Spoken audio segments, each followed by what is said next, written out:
Did you know that our current education system became mainstream only recently? Until the 1800s, learning was done primarily at home or in workshops.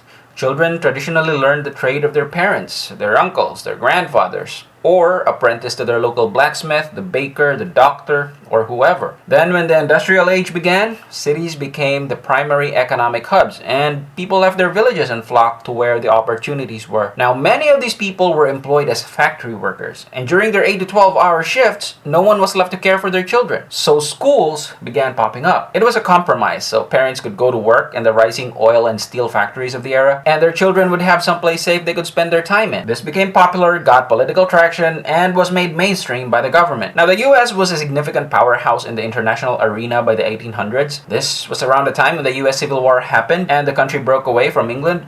Prior to that, European nations dominated by France, the UK, Spain, and Portugal were the emperors of the world. Now, what happens in the US doesn't always stay in the US, so to speak, especially if you're a prosperous, powerful, and influential country. So their influence spread across the globe, and their education system was carried along with it. Our Philippine history teaches us that around the 1800s, we were liberated by the Americans from Spanish hands by politely buying us for a few pennies. Didn't know this? Brush up on your history. During the American occupation, we got Americanized, and that included our education system. Now note, this type of education system was originally created as a tool to keep children occupied during an era when steam, coal, and oil were the primary economic drivers.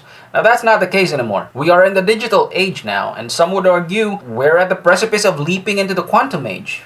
But our education system remained the same. My problem with mainstream education is that it still predominantly adheres to the empty vessel context. It still adheres to the belief that children's brains are empty vessels waiting to be filled with knowledge by their teachers. Since the 1900s, this has long been disproven. But our education administrators still stubbornly swear by it, as reflected by the curriculum being cascaded to the teachers who are now merely delivering what the higher-ups want delivered to the kids.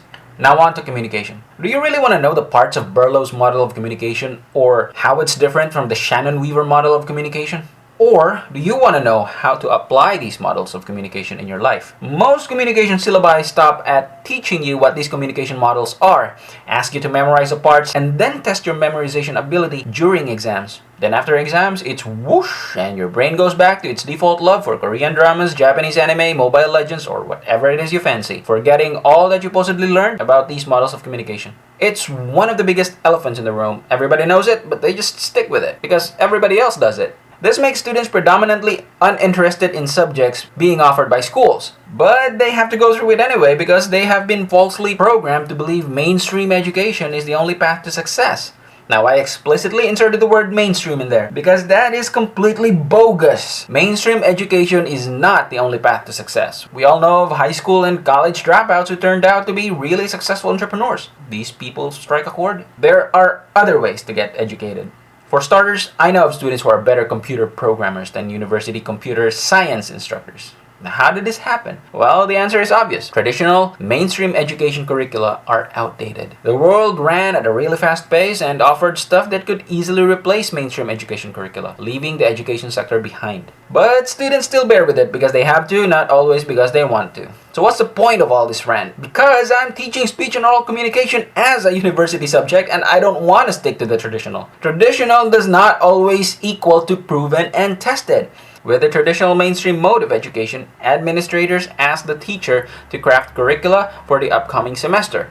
The teacher then submits it to the same administrators who comment, make corrections, and approve the drafted syllabus. The teacher then delivers the approved syllabus to the students come the start of the semester. The primary stakeholders, the students, are not involved in the creation process. This is because the teachers and administrators operate on the context that they know what's best. That's an empty vessel paradigm right in your face, right there. And I think that's a big flaw. So, if you're a student of the subject, I want to know what you want to know out of a subject like this. I believe students have something to contribute to this whole shebang. You're not an empty vessel waiting for experienced old me to fill you up. No! You know things. I want to account for that in your learning process. Because in every learning engagement, both the student and the teacher learn new things. So why can't the teacher learn as they go? Why must everything be predetermined in a course syllabus? Why can't the syllabus be crafted after consultation of the most important stakeholders in a subject, the students? You want to know why? Because education administrators still operate with the empty vessel paradigm, despite their claims otherwise. And I don't want you operating with that mindset. Your teacher knows things, that's for sure.